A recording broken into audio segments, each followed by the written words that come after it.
Hello everyone. तो guys हम लोग स्टार्ट करते हैं अब हमारा नया chapter that is your electromagnetic wave, है ना।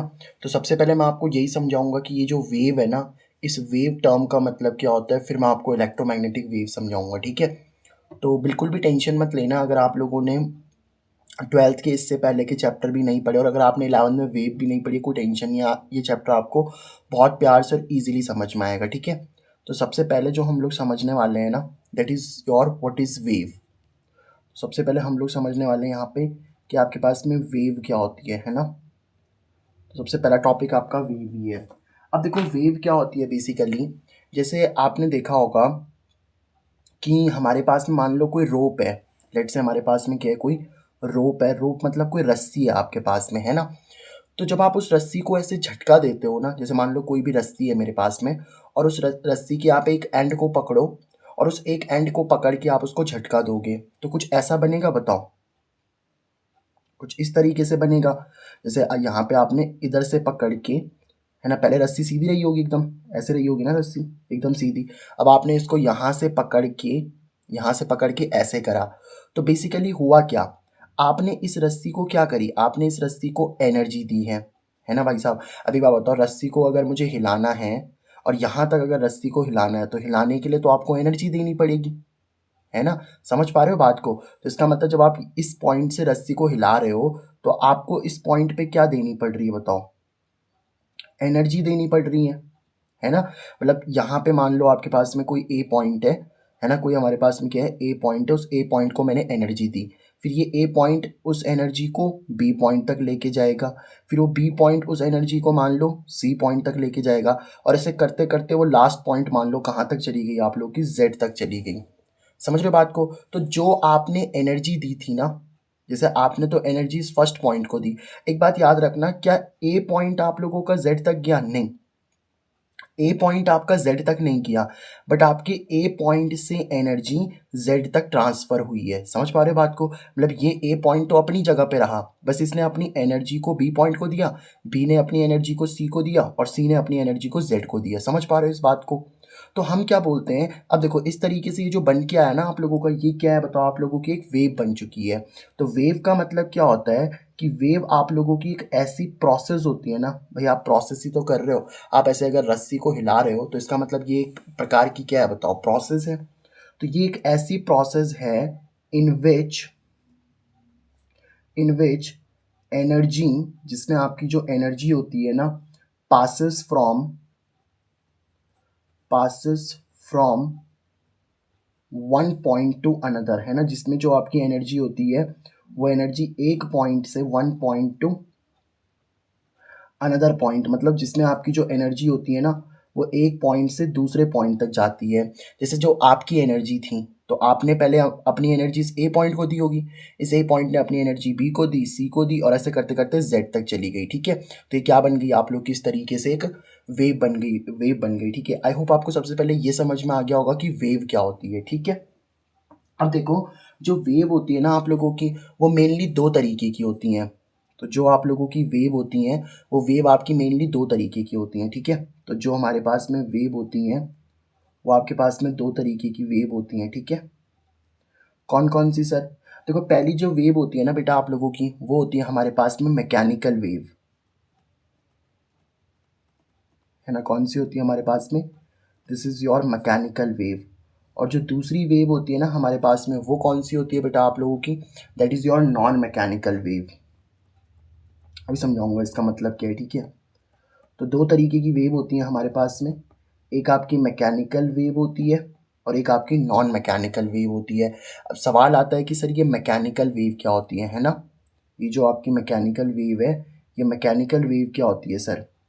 देखो बेटा, जो आपकी मैकेनिकल वेव होती है ना, जो आपकी मैकेनिकल वेव होती हैं, जैसे मैं एग्जांपल के थ्रू समझाता हूँ आपको। Let's take an example. देखो एग्जांपल लिया मैंने, मान लो अगर हम लोग बात करते हैं साउंड की, है ना। तो ये साउंड भी एक प्रकार की, याद रखना, साउंड जो होती है ना, साउंड भी एक प्रकार की वेव ही है। तो इसलिए इसको हम लोग साउंड वेव बोल देते हैं, है ना। क्योंकि साउंड भी क्या है, एक प्रकार की सर वेव है।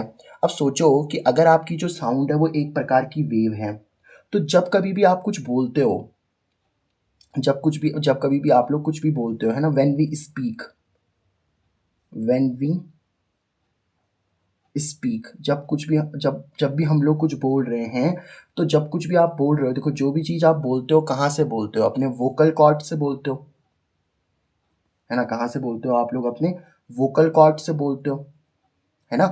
जब भी आप लोग कुछ बोलते हो, मान लो यहाँ पे कोई ए पर्सन है, ठीक है, और अब वो ए पर्सन क्या कर रहा है, कुछ बोल रहा है ना, उसने कुछ बोला, तो उसने अपने वोकल कॉर्ड से बोला होगा, मतलब उसने अपने वोकल कॉर्ड से क्या निकाली होगी, आवाज़ निकाली है ना, साउंड निकाली है, ठीक है।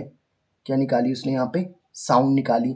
अब मैंने क्या कहा कि जो साउंड होती है ना, वो एक प्रकार की क्या है बताओ आप लोग, जैसे वेव होती है, ये जो साउंड है वो एक प्रकार की क्या है, वेव है। अब मान लो अभी आप अर्थ पे हो, तो अर्थ में क्या होंगे बताओ आप लोगों के, ऐसे एयर के पार्टिकल्स होंगे, है ना। अर्थ में क्या होंगे बताओ, ऐसे एयर के आप लोगों के पार्टिकल्स होंगे, तो ये मान लो क्या है आप लोगों के, these are the particles of air, तो ये मान लो आपके एयर के पार्टिकल्स हैं, ठीक है। अब जैसे, क्योंकि देखो ये जो साउंड है ना आप लोगों की, जब आप कुछ बोल रहे हो तो बोलने में भी तो एनर्जी लग रही है ना, तो साउंड भी तो एक प्रकार की एनर्जी हो गई ना, क्योंकि बोलने में भी तो आपको एनर्जी लगती है, तो मतलब साउंड भी क्या है आप लोगों की, एक प्रकार की एनर्जी है। Sound is a form of energy, मतलब साउंड भी एक प्रकार की एनर्जी है, क्योंकि बोलने में भी तो एनर्जी लग रही है आप लोगों को, तो ये जो आप लोगों की एनर्जी है, वो एनर्जी इन एयर के पार्टिकल्स के पास जाएगी, है ना। इन एयर के, ये जो आप लोग के एयर के पार्टिकल्स हैं, इन एयर के पार्टिकल्स के पास ये एनर्जी जाएगी, और ये जो एयर के पार्टिकल्स हैं ना, इस तरीके से वाइब्रेट करने लग जाएंगे, है ना, अपनी जगह पे ऐसे वाइब्रेट करने लग जाएंगे। तो ये जो एयर के पार्टिकल्स है ना, ये एयर के पार्टिकल्स क्या करेंगे, इस तरीके से अपनी जगह पे वाइब्रेट करेंगे, ठीक है। तो ये जो एयर के पार्टिकल्स हैं, ये एयर के पार्टिकल्स क्या करेंगे, वाइब्रेट करेंगे, और जो एनर्जी अब इन एयर के पार्टिकल्स के पास है ना, वो क्या करेंगे, वो किसी दूसरे पर्सन बी तक लेकर के जाएंगे, यानी कि जो आपका कोई बी पर्सन होगा ना, तो उस बी पर्सन के कान तक, उसके ईयर्स तक ये बात को लेकर के जाएंगे, मतलब जो भी बात बोली गई होगी, जो ए ने जो भी बात बोली होगी ना, वो किसके पास जाएगी बताओ आप लोगों की, बी के पास जाएगी। तो इस तरीके से आपकी साउंड वेव काम करती है, समझ पा रहे हो बात को, है ना। जब भी आपने कुछ बोला तो वोकल कॉर्ड से आवाज़ निकली, वो आवाज़ एक प्रकार की एनर्जी है, वो एनर्जी एयर के पार्टिकल्स को मिली, एयर के पार्टिकल्स ने क्या करा, इस तरीके से वाइब्रेट करा और फिर बी के कानों तक पहुंचा दिया इस बात को। तो इसका मतलब क्या है कि देखो, जो आपकी साउंड वेव है ना, उसके उसने क्या करा, एयर के पार्टिकल्स को वाइब्रेट करा, समझ पा रहे हो बात को, एयर के पार्टिकल्स वाइब्रेट हुए, और फिर वो एयर के पार्टिकल्स वाइब्रेट हो करके दूसरे बी के कान तक पहुंच पाए। लेकिन अगर सोचो, आप अगर मान लो स्पेस में हो, फॉर एग्जांपल सेकंड पॉइंट, अगर मान लो हम लोग साउंड वेव की बात कर रहे हैं, बट अभी मान लो अब आप कहाँ पे हो, एकदम ऐसी जगह पे हो जहाँ पे आपका स्पेस है, स्पेस मतलब आप अंतरिक्ष में चले गए। अब स्पेस में तो क्या है बताओ आप लोग की, एयर वगैरह कुछ है ही नहीं, वहाँ तो आप लोगों का एकदम वैक्यूम है।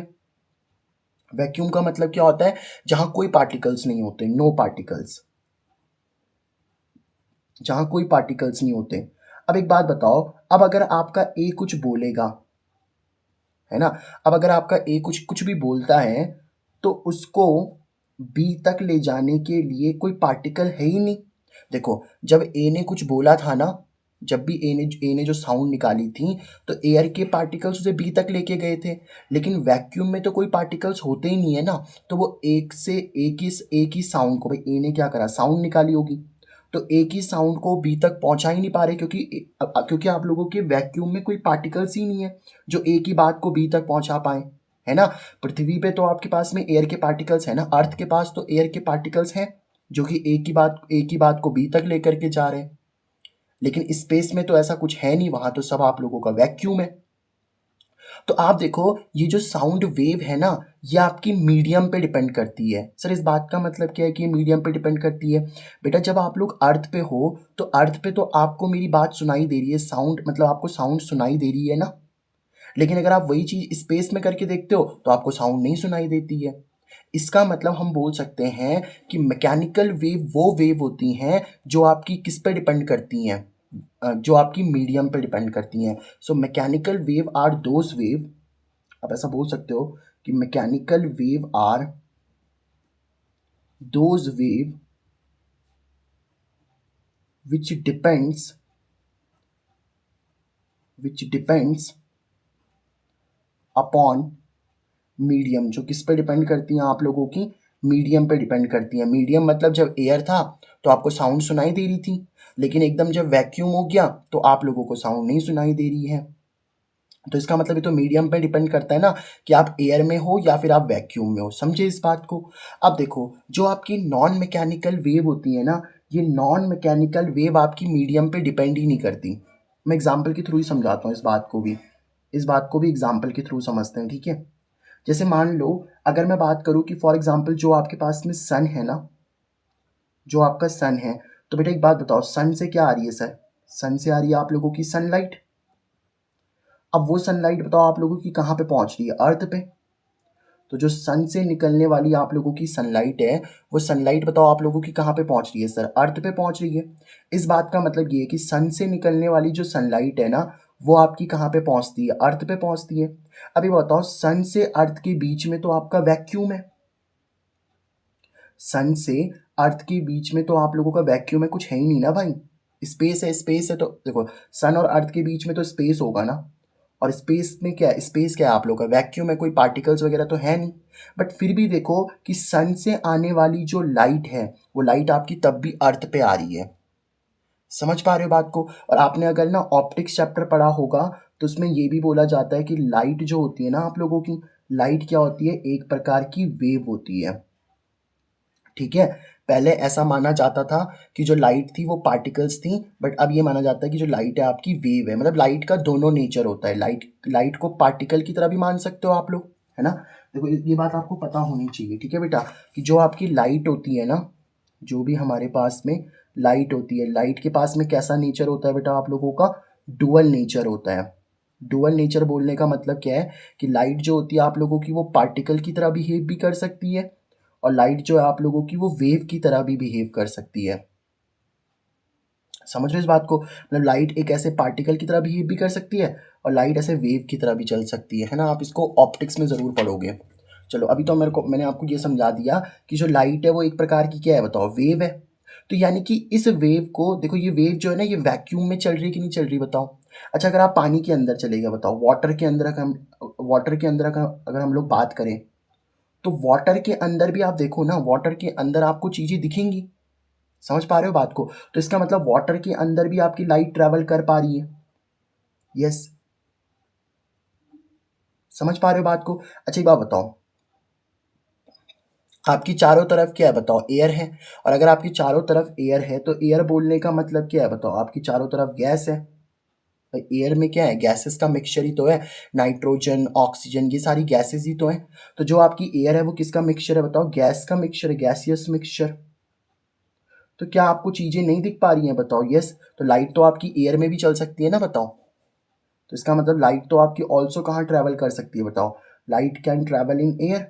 वो एयर में भी ट्रैवल कर रही है बताओ।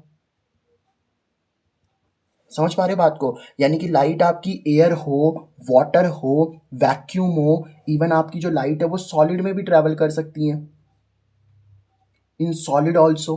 तो इसका, और मैंने क्या कहा आपको? लाइट एक वेव है। तो यानी कि ऐसी वेव जो आपके हर मीडियम पे ट्रैवल कर रही है। समझ पा रहे हो बात को? मतलब अगर आप लोग देखो, मैं आपको 3 एग्जांपल ऐसे 4 दिए ना मैंने आपको। मान लो ये आपके पास में क्या है बताओ आप लोगों का? ये आपका सॉलिड है। ये मान लो आपके पास में क्या है बताओ? लिक्विड है। ये आपके पास में क्या है बताओ आप लोगों का? गैस है। और यहाँ पे मैं एक काम करता हूँ, इधर मैं ले लेता हूँ आपका वैक्यूम। तो जो आपकी लाइट होगी ना, वो सॉलिड में भी ट्रैवल करेगी, लिक्विड में भी ट्रैवल करेगी, गैस में भी ट्रैवल करेगी, और वैक्यूम में भी ट्रैवल करेगी। मतलब जो लाइट है, उसको ट्रैवल करने के लिए मीडियम की रिक्वायरमेंट नहीं होती। साउंड की तरह नहीं है लाइट, कि एयर में तो चलेगी, साउंड एयर में तो सुनाई देती है बट स्पेस में नहीं सुनाई देती। बट लाइट का ऐसा फंडा नहीं है। लाइट आप देखो हर जगह जाएगी, चाहे आपका सॉलिड हो, लिक्विड हो, गैस हो, वैक्यूम हो, हर जगह आपकी लाइट ट्रैवल कर रही होगी। समझे इस बात को? और इसीलिए जो लाइट है ना आप लोगों की, वो एक नॉन मैकेनिकल वेव है। तो बताओ, नॉन मैकेनिकल वेव कौन सी वेव हो गई बताओ आपके पास में? Non mechanical wave are those wave, non mechanical wave are those wave which do not depend upon medium, which do not depend upon medium, जो किस पे डिपेंड नहीं करती हैं बताओ आप लोगों की, मीडियम पे डिपेंड नहीं करती हैं। सॉलिड, लिक्विड, गैस कोई भी हो हर जगह चलेगी, ठीक है। और मैंने क्या कहा कि जो लाइट है आप लोगों की वो वेव है। और देखो अब आप पढ़ रहे हो ना इलेक्ट्रोमैग्नेटिक वेव, तो जो लाइट होती है ना बेटा आप लोगों की, light is also an example of electromagnetic wave. तो जो इलेक्ट्रोमैग्नेटिक वेव है ना, वैसे मैं भी आपको इलेक्ट्रोमैग्नेटिक वेव के सब एग्जांपल्स बताऊंगा सारे के सारे, बट इलेक्ट्रोमैग्नेटिक वेव का अगर आप चाहो ना तो अभी एक एग्जांपल लिख सकते हो, क्या, लाइट। तो लाइट भी क्या है बताओ आप लोगों की, इलेक्ट्रोमैग्नेटिक वेव है। समझ समझ पा रहे हो बात को। तो इसका मतलब ये है, क्योंकि देखो इलेक्ट्रोमैग्नेटिक वेव का एग्जांपल है लाइट, और लाइट कैसी है आप लोगों की, non mechanical wave. Non mechanical wave मतलब जो आप लोगों की मीडियम पे डिपेंड नहीं करती। तो इसका मतलब जो इलेक्ट्रोमैग्नेटिक वेव है, क्योंकि इलेक्ट्रोमैग्नेटिक वेव्स का एग्जांपल ही है ना लाइट, तो इसका मतलब इलेक्ट्रोमैग्नेटिक वेव जो होता है आप लोगों का, इलेक्ट्रोमैग्नेटिक वेव कैसी वेव होती है आप लोगों की, नॉन मैकेनिकल वेव होती है, ठीक है। तो अब इसी बात को हम लोग यहाँ पे लिख देंगे कि जो आपकी, अब यहाँ पे ये पॉइंट आपको नोट करके लिखना है कि इलेक्ट्रोमैग्नेटिक वेव, अच्छा एक बात याद रखना बेटा, जो आपकी इलेक्ट्रोमैग्नेटिक वेव्स होती हैं ना, इलेक्ट्रोमैग्नेटिक वेव जो होती हैं, इलेक्ट्रोमैग्नेटिक वेव को ना हम लोग शॉर्ट में EMW लिखते हैं, ठीक है। क्या लिखते हैं हम लोग इसको, EMW का मतलब है इलेक्ट्रोमैग्नेटिक वेव। तो जो भी आप लोगों की इलेक्ट्रोमैग्नेटिक वेव होती है ना आपके पास में, जो आपकी इलेक्ट्रोमैग्नेटिक वेव होती है, वो इलेक्ट्रोमैग्नेटिक वेव क्या होती है बताओ आप लोगों की। तो सर जो ये आप लोगों की इलेक्ट्रोमैग्नेटिक वेव होती है ना, ये इलेक्ट्रोमैग्नेटिक वेव कैसी वेव होती है आप लोगों की, non mechanical wave. So electromagnetic wave are non mechanical wave, मतलब इलेक्ट्रोमैग्नेटिक वेव जो होती है ना आप लोगों की, ये नॉन मैकेनिकल वेव होती हैं। इस बात का मतलब ये है कि ये आपकी मीडियम पे डिपेंड नहीं करती हैं, ठीक है। तो आपको सबसे पहला पॉइंट समझ में आया इलेक्ट्रोमैग्नेटिक वेव का, कि इलेक्ट्रोमैग्नेटिक वेव कैसी वेव होती हैं आप लोगों की, नॉन मैकेनिकल वेव होती हैं। अब देखो, क्योंकि इलेक्ट्रोमैग्नेटिक वेव का जो एग्जाम्पल है आप लोगों का लाइट है, और लाइट की स्पीड कितनी होती है पता है आप लोगों को, लाइट की स्पीड देखो हर मीडियम में तो अलग अलग होगी। सॉलिड में लाइट की स्पीड अलग होगी, लिक्विड में अलग होगी, गैस में अलग होगी, एयर में अलग होगी। अब आप बोलोगे सर अलग अलग क्यों है लाइट की स्पीड, देखो मैं बताओ, सॉलिड में आपके जो पार्टिकल्स होते हैं वो एकदम क्लोज क्लोज होते हैं कि नहीं होते बताओ, आपने बचपन में पढ़ा है ना कि सॉलिड के पार्टिकल्स एकदम क्लोज क्लोज होते हैं, लिक्विड के पार्टिकल्स थोड़ा सा दूरी पे होते हैं, गैस के पार्टिकल्स आपके बहुत दूर होते हैं, और वैक्यूम में तो कोई पार्टिकल है ही नहीं।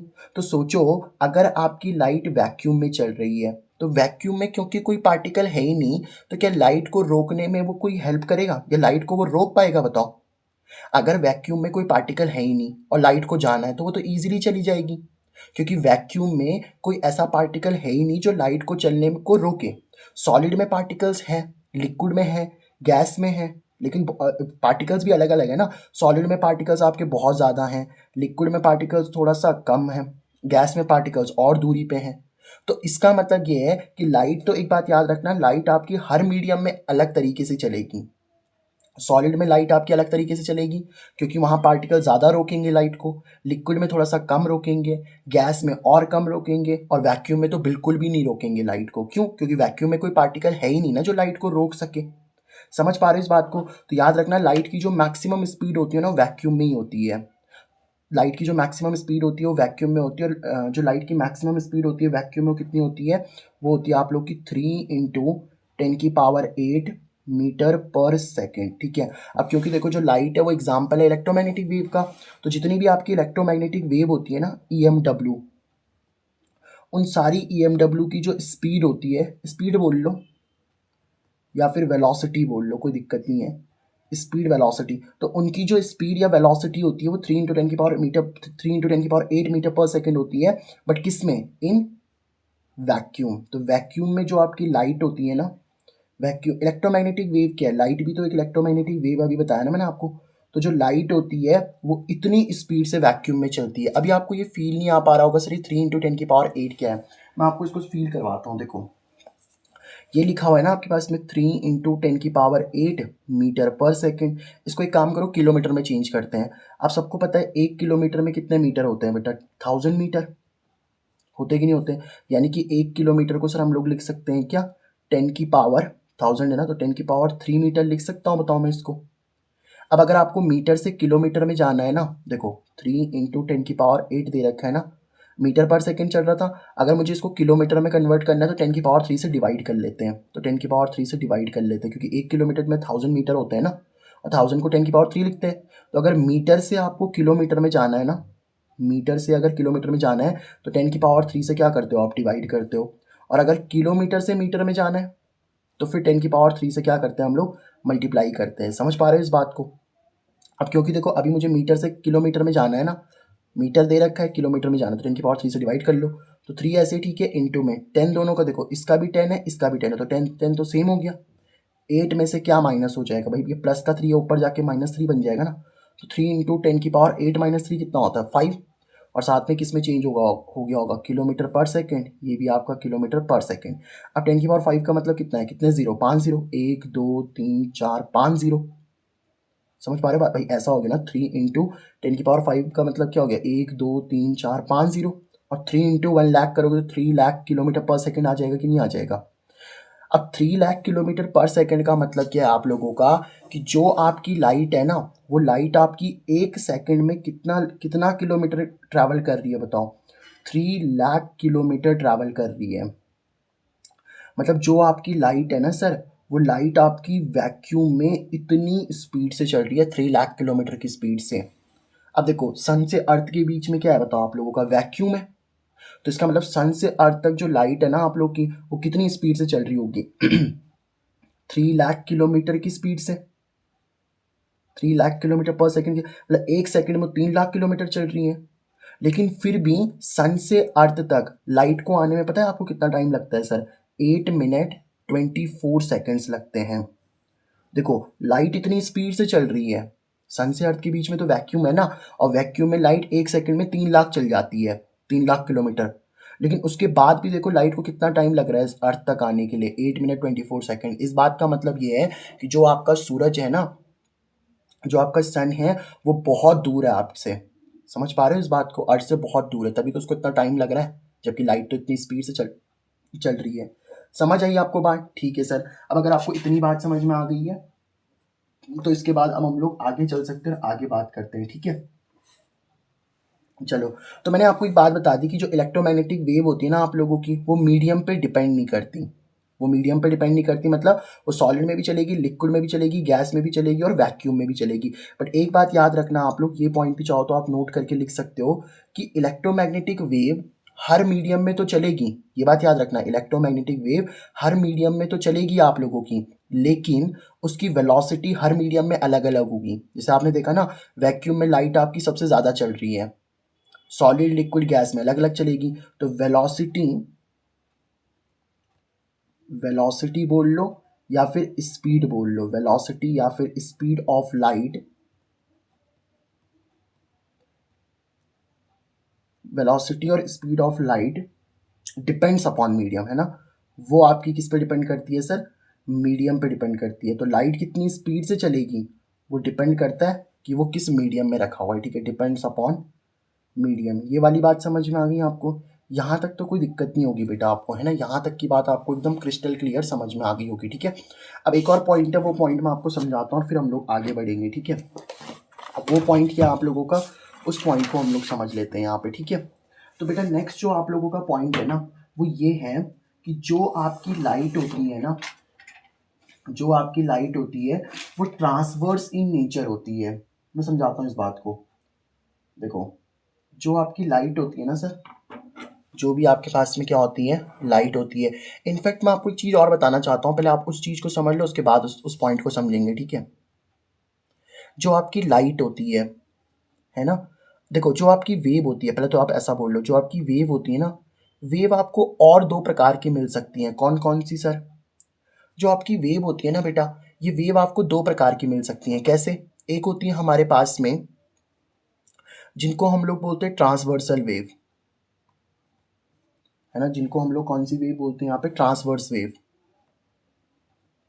ठीक है। एक होती है आपके पास में ट्रांसवर्स वेव, और एक होती है आपके पास में लॉन्गिट्यूडनल वेव, लॉन्गिट्यूडनल वेव। अब आप बोलोगे सर ये क्या है, लॉन्गिट्यूडनल वेव और ट्रांसवर्स वेव, ये कौन सी वेव है आप लोगों की? देखो बेटा, मैं आपको समझाता हूँ कि ट्रांसवर्स वेव क्या होती हैं। पहले हम ये समझते हैं कि ट्रांसवर्स वेव का मतलब क्या होता है ना।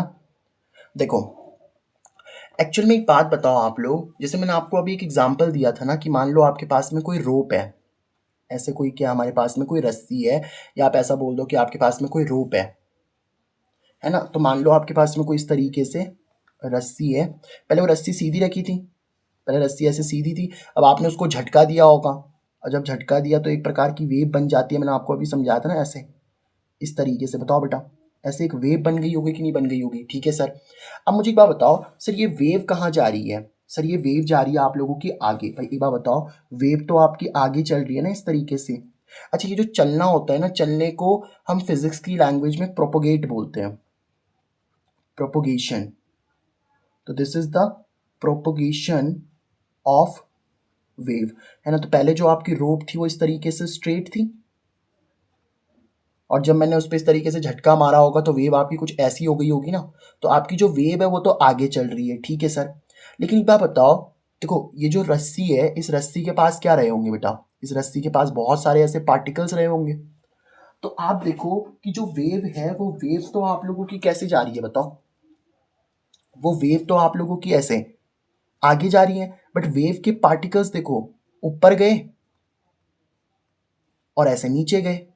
ध्यान से देखो, ये जो वेव के पार्टिकल्स हैं, ये तो इस तरीके से ऊपर और नीचे जा रहे हैं ना। तो जो वेव के पार्टिकल्स हैं, वो किस डायरेक्शन में आप लोगों के, मतलब देखो, जो आपकी वेव है, वेव तो आपकी आगे जा रही है। समझ पा रहे हो बात को? वेव आपकी आगे जा रही है, और जो इसके पार्टिकल्स होंगे, जो इस रस्सी के पार्टिकल या इस वेव के जो पार्टिकल्स होंगे, वो पार्टिकल्स आप लोगों के किधर जा रहे हैं बताओ? आप लोग के ऊपर नीचे जा रहे हैं। देखो, जब भी कोई पार्टिकल ऐसा मोशन करता है ना, जैसे हम बोल सकते हैं कि अगर मान लो एक पार्टिकल आपका ऐसे ऊपर जा रहा है और फिर वो पार्टिकल आपका नीचे आ रहा है, तो इस तरीके के मोशन को आपको पता होगा, इसको हम ऑसिलेटरी मोशन बोलते हैं। ऑसिलेटरी मोशन क्या होता है आप लोगों का? To and fro motion. मैं समझाता हूँ आपको ये कि टू एंड फ्रो मोशन क्या होता है। ये टू एंड फ्रो मोशन क्या होता है? जैसे आपने एक चीज़ देखी, जो आपका पेंडुलम होता है, जैसे मान लो यहाँ पे आपका कोई पेंडुलम है। अब इस पेंडुलम को आपने इधर धक्का दे दिया, तो ये पेंडुलम इधर आएगा आप लोगों का, फिर मतलब यहाँ आएगा, फिर ऐसे जाएगा। समझ पा रहे हो बात को? तो इसका मतलब ये ऐसा मोशन कर रहा है ना, आगे पीछे, है ना। जैसे मान लो कोई भी पार्टिकल है, अगर वो आगे जाता है फिर पीछे आता है, आगे जाता है पीछे आता है, आगे जाता है पीछे आता है, तो इस तरीके का जो मोशन होता है ना, वो ऑसिलेटरी मोशन कहलाता है। तो ये पार्टिकल्स भी तो ऐसे कर रहे हैं, देखो, ऊपर जाएंगे नीचे आएंगे, ऊपर जाएंगे नीचे आएंगे, ऊपर जाएंगे नीचे आएंगे। तो मतलब ये टू एंड फ्रो मोशन हो रहा है, मतलब ये पार्टिकल्स ऑसिलेट कर रहे हैं ना यहाँ पे। समझ पा रहे हैं इस बात को? तो देखो, वेव तो आपकी आगे चल रही है, और पार्टिकल्स आपके ऊपर नीचे ऑसिलेट कर रहे हैं, है ना। तो पार्टिकल्स कहाँ ऑसिलेट कर रहे हैं बताओ? आप लोग ऑसिलेट बोल लो या पार्टिकल्स का मूवमेंट बोल लो। भाई पार्टिकल्स तो मूव कर रहे हैं ना, बताओ। चलो ऑसिलेट समझ नहीं आया, मैं टेंशन नहीं, कोई दिक्कत नहीं है। बट ये जो पार्टिकल्स हैं, ये ऊपर, पार्टिकल्स का मूवमेंट ऊपर नीचे हो रहा है, और वेव आपकी आगे जा रही है। अब एक बात को समझना, अब इस बात को आप समझो कि जैसे मान लो कि वेव आपकी आगे जा रही है, वेव इस तरीके से आगे गई, और पार्टिकल्स आपकी या तो ऊपर जाएंगे या तो आपके नीचे जाएंगे। तो एक बात बताओ, ये वेव जिधर चल रही है और पार्टिकल्स जिधर वाइब्रेट कर रहे हैं, या पार्टिकल्स का जिधर मूवमेंट हो रहा है, तो वेव का चलना और पार्टिकल्स का जो मूवमेंट है, उनके बीच का एंगल कितना है बताओ आप लोग? 90 डिग्री। समझ पा रहे हो इस बात को? देखो, वेव आपकी आगे चल रही है, पार्टिकल्स नीचे आ रहे हैं, तो इनके बीच का एंगल कितना हो गया बताओ आप लोग का? 90 डिग्री। तो हम बोल सकते हैं कि जब वेव का प्रोपोगेशन और उसके पार्टिकल्स का जो मूवमेंट है, अगर वो एक दूसरे के परपेंडिकुलर हो, पार्टिकल्स का मूवमेंट बोल लो या पार्टिकल्स का ऑसिलेशन बोल लो, भाई ऐसे ऊपर नीचे कर रहे हैं तो ऑसिलेशन ही तो हो रहा है ना वो। अभी समझाया मैंने आपको, ऊपर नीचे वाला जो मोशन होता है उसको ऑसिलेशन बोलते हैं, या वाइब्रेशन बोल लो, कोई टेंशन नहीं है। तो हम क्या बोल सकते हैं बेटा कि देखो, ऐसी जो वेव होती है ना, जिसमें वेव आपकी आगे जा रही है और पार्टिकल्स आपके ऊपर नीचे जा रहे हैं, मतलब जो वेव है और जो पार्टिकल्स हैं वो एक दूसरे के अगर परपेंडिकुलर होते हैं, एक दूसरे के परपेंडिकुलर होते हैं, उनको बोलते हैं ट्रांसवर्स वेव। समझ पा रहे हो बात को? तो ट्रांसवर्स वेव कौन सी वेव्स होती हैं आप लोगों की? Transverse wave are those waves, transverse wave are those wave in which, in which the movement of particle, particle का जो क्या हो रहा है बताओ आप लोगों का? मूवमेंट हो रहा है। In which the movement of particle is perpendicular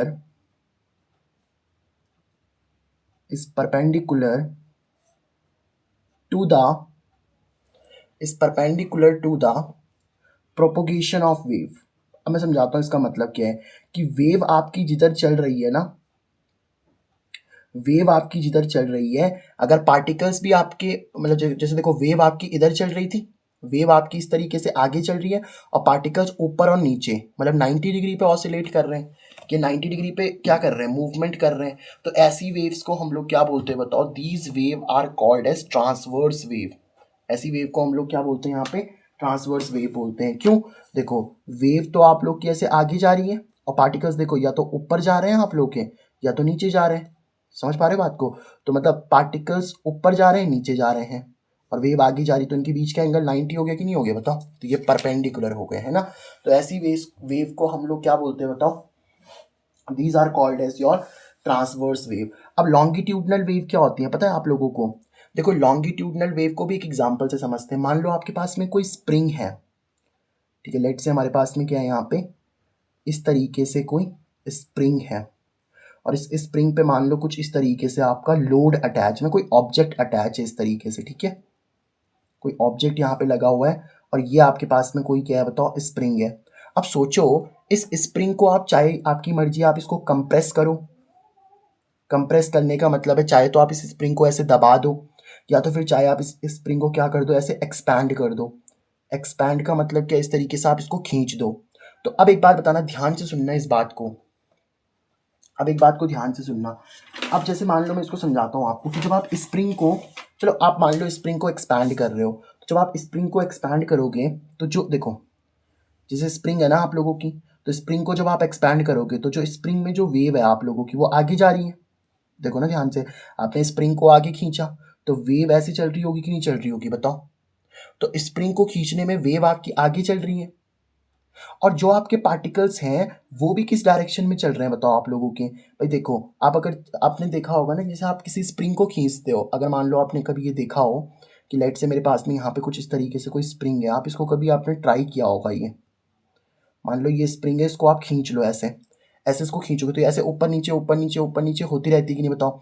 तो आप जिस डायरेक्शन में अगर स्प्रिंग को खींच रहे हो ना, अगर उसी डायरेक्शन में पार्टिकल्स भी आपके आते हैं, देखो आपने इस डायरेक्शन में स्प्रिंग को खींचा, अगर आप इस डायरेक्शन में स्प्रिंग को खींच रहे हो तो पार्टिकल्स भी तो इसी डायरेक्शन में आपके वाइब्रेट करते हैं ना।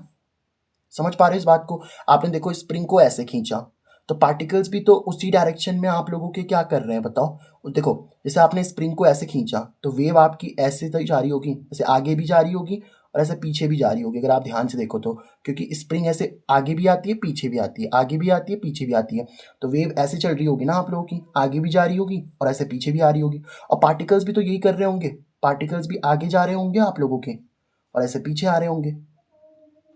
मतलब जिस डायरेक्शन में अगर आपकी वेव चल रही है उसी डायरेक्शन में अगर आपके पार्टिकल्स चलते हैं तो उसको हम लोग कौन सी वेव बोलते हैं यहाँ पे?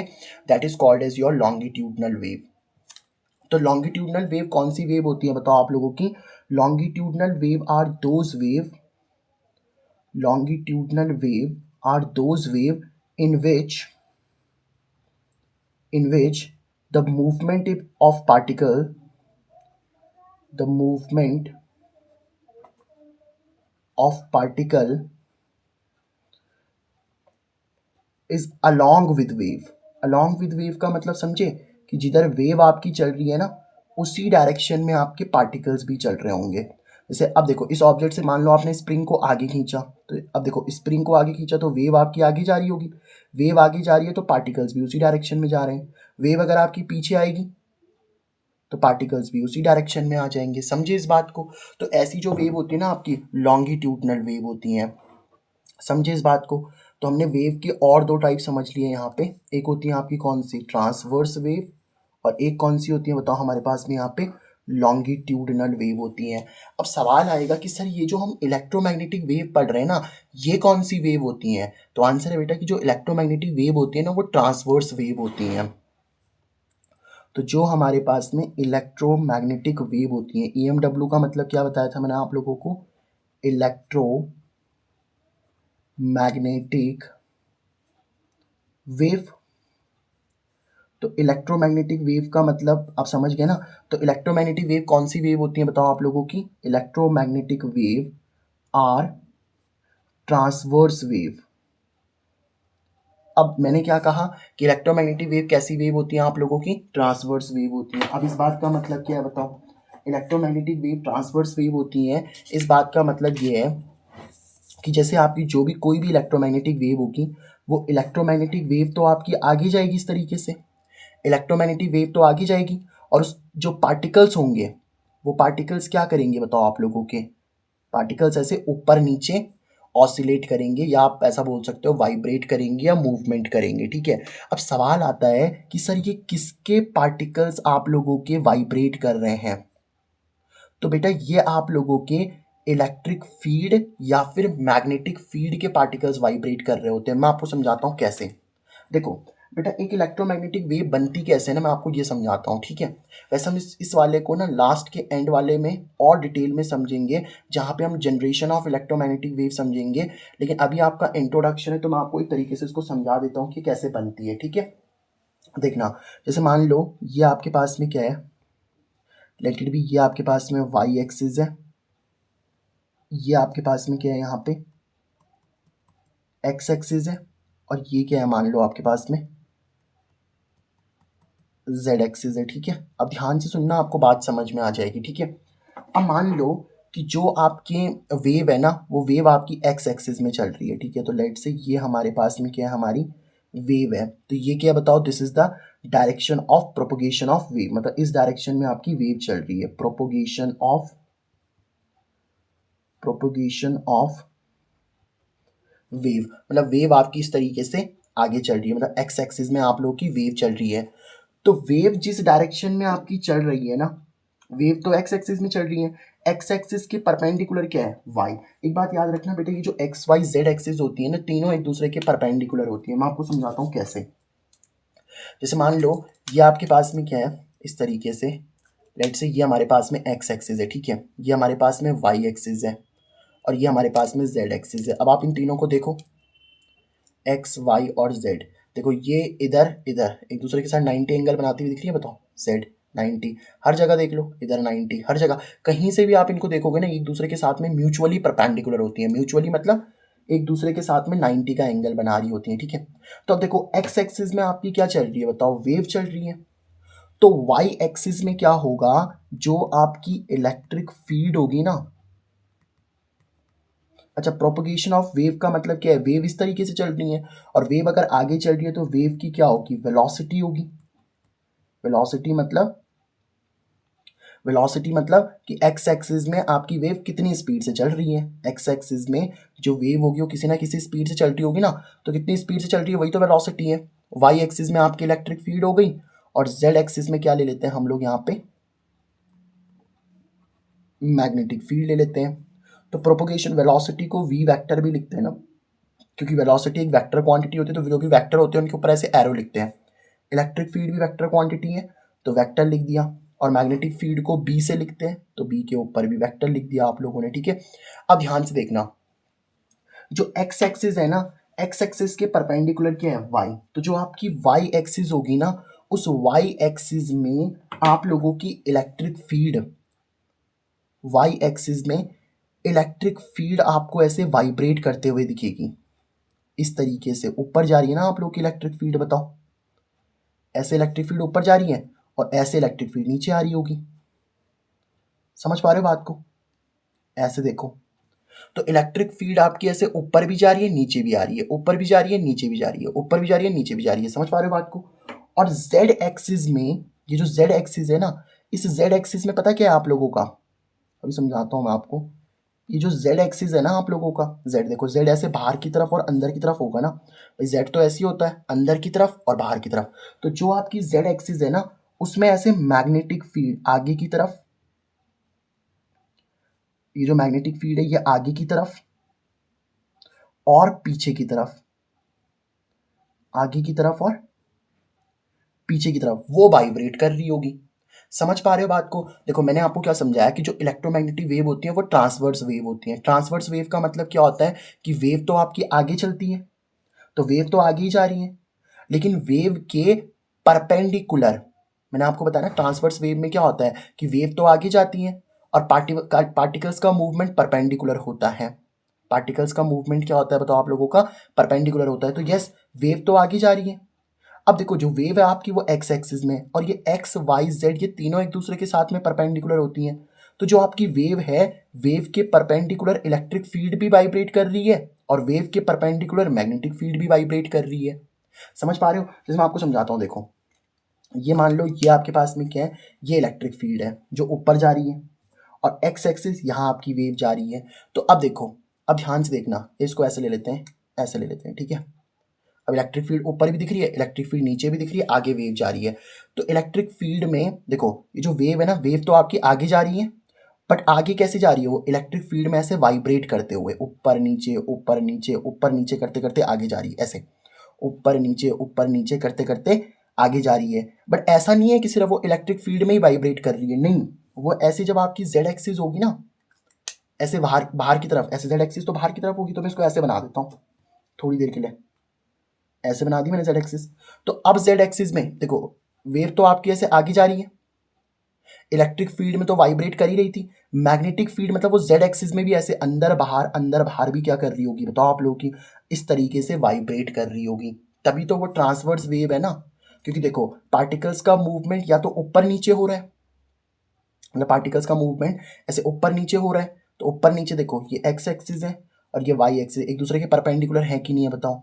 ये आपकी एक्स एक्सिस जेड एक्सिस ये भी एक दूसरे के साथ परपेंडिकुलर होती है, एक्चुअली में तो जेड ऐसी होती है ना आप लोगों की, तो अब भी तो परपेंडिकुलर है बताओ। तो पार्टिकल्स का मूवमेंट चाहे इलेक्ट्रिक फील्ड हो चाहे मैग्नेटिक फील्ड हो उसके परपेंडिकुलर है। समझ पा रहे हो बात को? तो वेव जिधर चल रही है ना आप लोग की, बताओ वेव किस में चल रही है, एक्स एक्सिस में। वेव कहाँ चल रही है आप लोग की, एक्स एक्सिस में, एक्स एक्सिस में। अब पार्टिकल्स का मूवमेंट या तो आपका वाई में हो रहा है और या तो आपका जेड में हो रहा है, और वाई और जेड तो दोनों के दोनों एक्स एक्सिस के परपेंडिकुलर है ना, मतलब वेव के परपेंडिकुलर है ना। और ट्रांसवर्स वेव कौन सी वेव होती हैं, जिनमें पार्टिकल्स का मूवमेंट एक्स एक्सिस के परपेंडिकुलर हो, मतलब वेव के परपेंडिकुलर हो। अब वेव तो एक्स एक्सिस में ही चल रही है ना बताओ। तो ट्रांसवर्स वेव का मतलब क्या है, देखो मैं आपको समझाता हूँ कि जो वेव है ना, वेव कौन सी एक्सिस में चल रही है बताओ आप लोग की, एक्स एक्सिस में। मतलब जो जो आपकी वेव है, वेव के प्रोपोगेशन, वेव की चलने की डायरेक्शन कौन सी, एक्स एक्सिस। और जो मूवमेंट ऑफ पार्टिकल्स हो रहे हैं, जो मूवमेंट ऑफ पार्टिकल्स हो रहे हैं वो या तो आपके वाई में हो रहे हैं या तो आपके किस में हो रहे हैं बताओ, जेड में हो रहे हैं। और वाई और जेड तो एक्स एक्सिस के लिए परपेंडिकुलर है कि नहीं बताओ। वाई और जेड तो एक्स एक्सिस के लिए क्या है, परपेंडिकुलर। ये तीनों तो एक एक दूसरे के साथ में परपेंडिकुलर ही होते हैं ना। तो जो वेव के चलने की डायरेक्शन है, और देखो वेव की क्या बताओ, प्रोपोगेशन है, तो वेव का प्रोपोगेशन कहाँ हो रहा है बताओ आप लोगों का, एक्स एक्सिस में ही तो हो रहा है। तो वेव के चलने की डायरेक्शन और पार्टिकल्स के मूवमेंट की डायरेक्शन एक दूसरे के साथ परपेंडिकुलर है, तो ये ट्रांसवर्स वेव हो गई। समझे इस बात को? तो अब समझो कि जो इलेक्ट्रोमैग्नेटिक वेव है ना वो कैसे चलती है। ये आपकी एक्स एक्सिस जिसमें वेव चलेगी, ये आपकी क्या है बताओ, वाई एक्सिस जिसमें इलेक्ट्रिक फील्ड वाइब्रेट करेगी, मतलब इलेक्ट्रिक फील्ड के पार्टिकल्स मूवमेंट करेंगे, और ये आपकी जेड एक्सिस। तो एक्स वाई और जेड। अब ध्यान से देखना कि जो आपकी वेव है ना, वेव आगे भी जा रही है ऐसे, लेकिन वेव आगे कैसे जा रही है, वो इलेक्ट्रिक फील्ड में भी वाइब्रेट कर रही है, वो मैग्नेटिक फील्ड में भी वाइब्रेट कर रही है और आगे भी जा रही है, मतलब ये तीनों कंडीशन एक साथ हो रही हैं। वेव आपकी आगे भी जा रही है, इलेक्ट्रिक फील्ड में ऊपर नीचे करते हुए जा रही है, मैग्नेटिक फील्ड में आगे पीछे करते हुए, और तब आगे जा रही है। समझ पा रहे हो बात को? मतलब वो इलेक्ट्रिक फील्ड में भी वाइब्रेट करेगी, मैग्नेटिक फील्ड में भी वाइब्रेट करेगी, और फिर आपकी आगे जाएगी, और साथ में आगे भी जा रही है, तीनों एक साथ हो रहे हैं, ठीक है। और तो इसका मतलब मैं ये बोल सकता हूँ, अब एक लाइन यहाँ पे लिखी जा सकती है कि जो आप लोगों की इलेक्ट्रिक फील्ड है ना, जो आपकी इलेक्ट्रिक फील्ड है और जो आपकी मैग्नेटिक फील्ड और जो आपकी वेव की चलने की डायरेक्शन है, अच्छा वेव जो चल रही है उसकी किस वेलोसिटी से चल रही है, वी वेलोसिटी से। इलेक्ट्रिक फील्ड के लिए हमने ई वेक्टर लिखा है, मतलब इलेक्ट्रिक फील्ड है, और जो आपकी मैग्नेटिक फील्ड है यानी कि जो आपका बी वेक्टर, वो तीनों क्या है बताओ, एक दूसरे के परपेंडिकुलर है। अभी तो मैंने आपको बताया। तो ये वाली लाइन चाहो तो आप लिख सकते हो। वेलोसिटी ये क्या है, वी मतलब क्या है, वेव के प्रोपोगेशन, जो वेव जिस डायरेक्शन में चल रहा है, इलेक्ट्रिक फील्ड मैग्नेटिक फील्ड, तीनों एक दूसरे के साथ में क्या है बताओ, परपेंडिकुलर होती हैं। ये बात तो मैंने आपको बताई दी थी, ठीक है। अब हम लोग यहाँ पे डिस्कस कर लेते हैं कुछ एग्जांपल्स जो कि आपके इलेक्ट्रोमैग्नेटिक वेव के, बस इंट्रोडक्शन में मैं आपको एग्जांपल्स की बात करवा रहा हूँ, बाकी हमें पढ़ना तो इसको डिटेल में ही है इस चैप्टर को, ठीक है। Now we are going to discuss about examples of EMW। पढ़ोगे EMW अच्छे से तो लाओगे BMW। ठीक है भाई। तो एग्जाम्पल्स ऑफ EMW, तो इलेक्ट्रोमैग्नेटिक वेव का एग्जाम्पल कौन कौन से होते हैं आप लोगों के, जैसे कभी अगर आपकी हड्डियाँ टूट गई हो लड़ते लड़ते, तो वो बेसिकली कौन सी रेज होती हैं आप लोगों की, उनमें मतलब जो आप लोगों की हड्डियों का बोन्स के फ्रैक्चर को जो दिखाती हैं वो एक्स रेज होती हैं। आपका जिसमें खाना वगैरह या समोसे वगैरह जिसमें गर्म होते हैं वो आपकी माइक्रोवेव हो गई। पेटीज वगैरह जो आप खाते हो, है ना। पहले के ज़माने में रेडियो चलते थे, अभी भी चलते होंगे, तो रेडियो वेव्स, रेडियो से निकलने वाली जो वेव्स है रेडियो वेव्स, ये सारी की सारी ETC लिख लेता हूँ मैं, सब तो पढ़ानी है आपको। तो ये सारी की सारी जो होती है ना आप लोगों की, ये आपकी इलेक्ट्रोमैग्नेटिक वेव ही होती हैं। ठीक है, all these are electromagnetic wave. तो हमें बेटा इस चैप्टर को इलेक्ट्रोमैग्नेटिक वेव को ही पढ़ना है, बहुत अच्छे से पढ़ना है, मैं आपको बहुत अच्छे से पढ़ाऊंगा। और उसके बाद नेक्स्ट वीडियो में हम लोग डिस्प्लेसमेंट करंट और कंडक्शन करंट इन सब के वगैरह के बारे में बात करेंगे। ठीक है, और फिर आप लोगों को आगे के चैप्टर समझाएंगे। ठीक है।